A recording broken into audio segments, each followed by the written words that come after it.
안녕하십니까, 박정호입니다. 요즘요, 우크라이나 러시아 사태, 그리고 우리나라 경기 또는 주가 지수가 안 좋아지면서 더더욱 우리에게 관심의 대상이 되고 있는 나라가 하나 있습니다. 다름 아닌 대만입니다. 대만은 우리나라의 가장 주력 수출 업종이라고 할 수 있는 반도체 분야의 가장 주된 경쟁자라고 할 수 있고요. 뿐만 아니라 러시아 우크라이나 사태를 바라보면서 양안 문제라고 하죠. 대만과 중국 간의 관계가 어떻게 전개될 것인지 바로 우리나라 안보와 관련된 이슈 때문에 더더욱 주목을 받고 있습니다. 거기다 한 가지 대만에 대한 소식이 더욱더 늘어났던 이유 중에 하나는 대만의 1인당 국민소득이 18년 만에 하한국을 다시 추월했다라는 뉴스가 전달되기 시작하면서 많은 분들이 대만에 대해서 더더욱 관심을 갖고 있는 것 같습니다. 예전에도 대만에 대해서 제가 한두 차례 말씀을 드리긴 했습니다만 그것으로 모자란 듯해서 다시 대만을 한번 들고 왔습니다.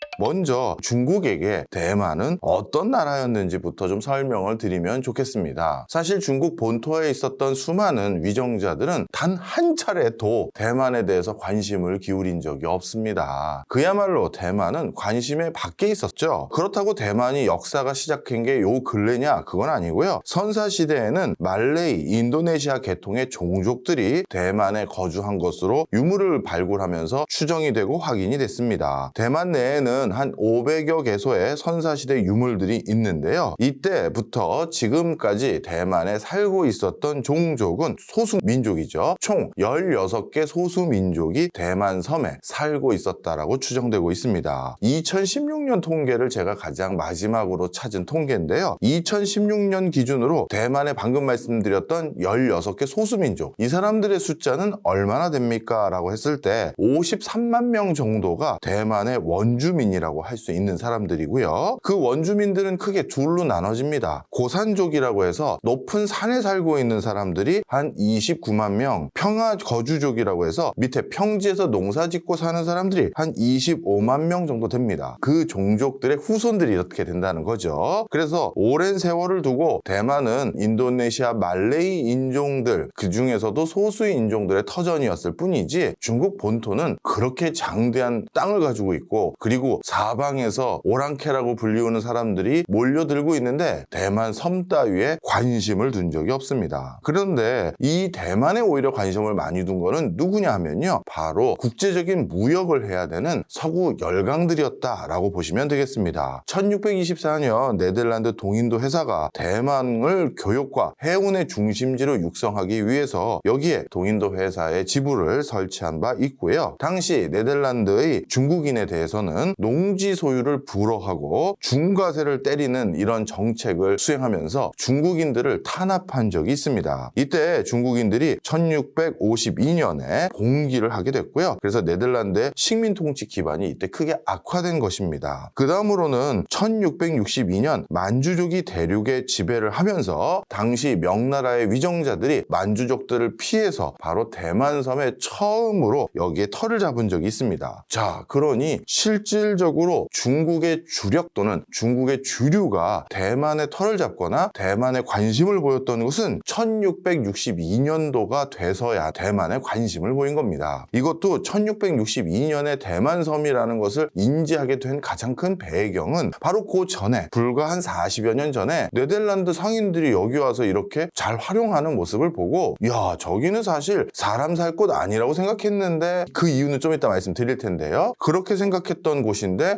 거기에 피신해도 되겠구나라는 주의를 환기시키는 일을 네덜란드 동인도 회사가 해준 겁니다. 바로 그때 명나라의 많은 잔존 세력들이 명나라를 재건하기 위해서 도읍을 옮긴 적이 있습니다. 그 다음에 1895년 청나라와 일본 사이에는요, 시모노세키 조약, 오랜만에 교과서에서 보고 처음 보는 것 같습니다. 이 시모노세키 조약으로 청나라는 대만을 일본에 할양합니다. 그러니까 우리가 청나라가 자신들의 국력이 쇠진했었을 때 국토의 일부를 유실한 걸로 영국의 홍콩, 마카오는 포르투갈, 이 두 개를 주로 알고 있었습니다만 그 중에 또 하나가 있었던 거죠. 바로 대만을 일본에 활양한 게 이때입니다. 사실 요즘도 우리가 대만을 가보면 굉장히 일본색이 많다라는 거 많이 느껴지십니까? 건물 자체도 일본의 통치 아래에 있었던 그 건물을 그대로 사용하는 경우가 많고요. 그것뿐만 아니라 지금도 일본에는 종교 그 시설물로 신사를 얘기하잖아요. 그런데 신사가 또 존재하는 곳 중에 하나가 바로 대만입니다. 대만도 대만 여기저기에 신사가 상당히 많이 있어요. 뿐만 아니라 일본은 패망하고 대만을 다시 중국계에 돌려줄 수밖에 없었지만 그 뒤에도 많은 중국계 기업들이 자신들의 대만에 있어서 경제 발전을 하는 노하우를 전수받거나 아니면 흔히 말해서 밸류체인이라고 하죠. 1차 벤더, 2차 벤더와 같은 하청업체의 역할을 할 때 주로 일본 기업의 하청기업 역할을 하면서 크게 성장했던 적이 있습니다. 바로 이런 것들 때문에 지금도 대만 곳곳을 가다 보면 왠지 일본을 온 것 같다. 그리고 대만인들의 기질 자체가 약간 일본인과 유사하게 업무를 하는 것 같다라는 느낌을 참 많이 받게 되는데 그것은 1895년부터 1945년 패망할 때까지니까 반세기 가까이 지배하면서 여러 그 풍습이 남아있는 게 아닌가 생각이 듭니다.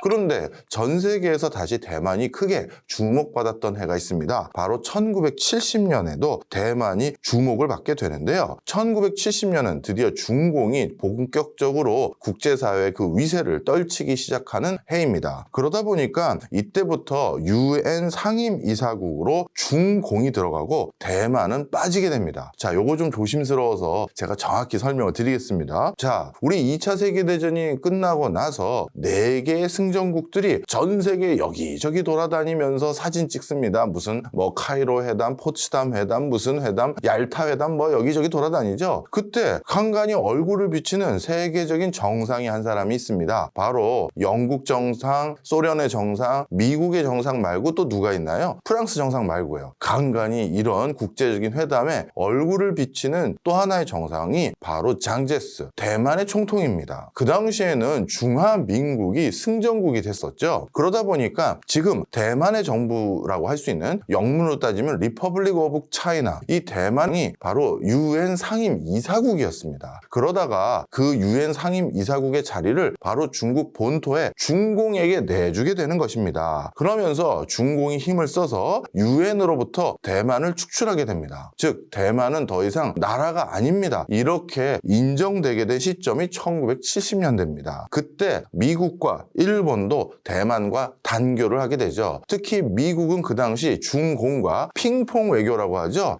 탁구를 치면서 정상들의 관계를 돈독히 하고 양국 간의 관계를 돈독히 하기 시작하면서 중공에겐 눈에 가시 같은 역할을 하고 있는 대만과 이렇게 단교를 할 뿐만 아니라 유엔에서 이제 국가가 아니니까요. 축출을 하게 되는 것이죠. 그런데 이때도 미국이 대만이 언젠가 다시 필요해질 수 있다라고 생각한 것 같습니다. 그래서 대만을 분명 국가도 아니라고 하면서 유엔에서 추출했음에도 불구하고 독특한 법을 국가도 아닌 대상과 체결을 하는데요. 그게 바로 대만관계법이라는 것입니다. 이 대만관계법은 뭐냐면요. 대만의 안전은 우리 미국이 반드시 책임진다. 그리고 니네가 문제가 생겼을 때 무기를 지속적으로 공급해 줄 것이다. 그리고 정말 대만 본토에 위협이 생길 거라고 예상되는 유사시에는 미국이 자동 개입하도록 하겠다라는 조항들이 들어가 있는 일종의 조약입니다. 이 미국 관계법을 체결하고 난 뒤에 대만을 국가로 인정 안 해주는 조치를 취한 것이죠. 자, 바로 이런 과정에서 대만이라는 나라가 국제사회에선 이렇게 지속적으로 희비가 엇갈리는 행보를 보여주게 됐다. 이렇게 보시면 되겠습니다.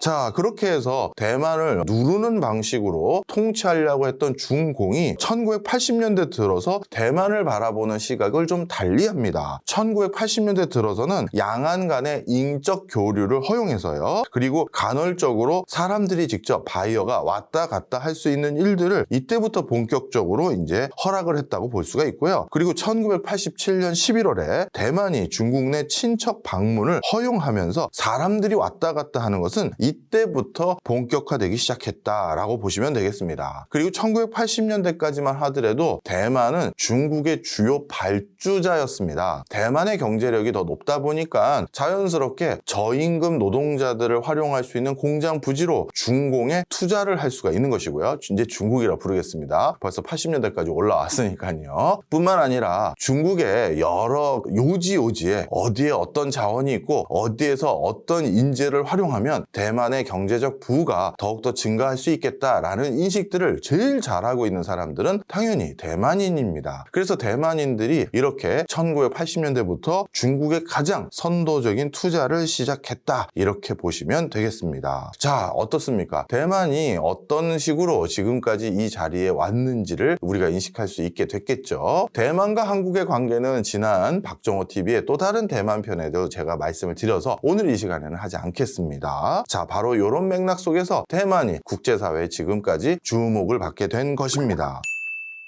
자, 그런데요, 이 대만에 대해서 다시 한번 또 한 가지 변곡점이 일어나기 시작한 일들이 있습니다. 바로 최근이죠. 2010년도 이후부터입니다. 2010년도 이후부터는 그야말로 G2라고 해서 중국은 미국을 위협할 수 있는 유일한 강대국으로 급부상합니다. 이런 과정에서 미국은 전 세계 패권 국가로서의 지위를 유지하기 위해서 어떻게든 중국이 지금의 자리가 유지되거나 더 발전하는 걸 막아야겠죠. 그럼 중국이 발전하는 걸 막기 위해서 가장 그들의 아킬레스건을 끊어야 되는데, 바로 그 아킬레스건에 해당되는 게 또다시 대만이라는 사실에 주목합니다. 그래서 대만에 대해서 갈짓자 행보를 보이기 시작했는데요. 미국과 중국의 정상회담을 할 때는 우리는 대만의 독립을 원치 않아요. 대만이 무슨 독립을 합니까? 걱정하지 마세요. 대놓고는 그렇게 얘기합니다. 그런데 미국의 여러 국가 문서들을 보면 이제 서서히 대만을 국가로 표기하는 보고서들이 나오기 시작하는데요. 가장 대표적인 보고서가 2019년 6월 미 국방부에서 발간한 인도태평양 전략 보고서라는 곳에서 대만을 국가로 명시하기 시작했습니다. 이때부터 바로 중국은 이것 봐라, 대만이 바로 국가가 아니라고 우리한테 대놓고 그래놓고선 뒤에서 대만을 국가로 표시하고 그것도 국방부가 인도태평양의 전략적인 기지로 사용하기 위한 이런 계획들을 하고 있어? 라는 것들을 확인하게 됩니다. 사실 더 정확히 말하면 미국이 이 보고서를 아마 전략적으로 흘렸을 수도 있어요. 바로 그 뒤부터 중국과 대만의 관계는 더욱더 악화될 뿐만 아니라 미국과 중국의 양안 관계를 놓고 둘러싼 무력 충돌의 우려가 점점 높아지고 있는 상황입니다. 현재 중국은요, 훈련을 목적이라는 이유 아래 대만의 영공 영해를 지속적으로 침범하고 있습니다. 2021년도 통계 중에 제가 정말 놀랐던 일화가 하나 있는데요. 저도 그때는 뭐지? 하고 깜짝 놀란 적이 있어요. 요즘은 국제적으로 침공이 일어나기 전에 우리 침공합니다라는 선전포고는 하루 전이나 반나절 전에 하는 게 통상적이고요. 그 전에는 침공을 하러 바로 코앞까지 올 때까지만 하더라도 우리는 훈련이 목적입니다라고 얘기하는 게 통상적입니다. 그 왜 그러냐면요, 바로 그 이유가 이 스마트폰 때문입니다. 자, 이제 스마트폰이 전 세계적으로 보급되다 보니까 군사 기밀이 통제가 잘 안 됩니다. 군인들도 가족과 연락을 하기 위해서 스마트폰을 다 들고 다녀요. 이번에 러시아 우크라이나 사태에서도 러시아의 장병 중에서 포로가 됐던 장병이 러시아 본토에 있는 부모님과 통화를 하는 많은 내역들이 스마트폰에 담겼고 그게 뉴스에 보도된 것들 많은 분들이 보셨을 겁니다. 맞습니다. 그래서 군인들에게도 여러 인권이라고 해야 될까요? 아니면 자신들의 정서적 안정감 때문에 가족과 지속적으로 소통할 수 있도록 휴대폰을 지참할 수 있도록 허용해주는 경우들이 많이 있습니다. 자, 그런데 이 휴대폰으로 뭐만 얘기하겠습니까? 자신의 일신상의 어떤 안부만 얘기하는 것이 아니라 엄마, 나 이제 출동해. 이번에는 훈련이 아니래. 이렇게 얘기하는 걸 당연히 이 휴대폰을 통해서 가족과 여자친구 또는 남자친구 등 많은 사람들에게 알려주게 되겠죠. 그러면 그러한 정보가 삽시간에 퍼지게 되고요. 그것은 그 나라의 국내 언론, 당연히 그 나라에 주둔하고 있는 외국 언론 등을 통해서 전 세계에 그냥 기밀이 아닌 기밀 형태로 전부 유출되게 됩니다. 그래서 우크라이나에 침공한 러시아 군인들도요, 공격을 시작하기 직전까지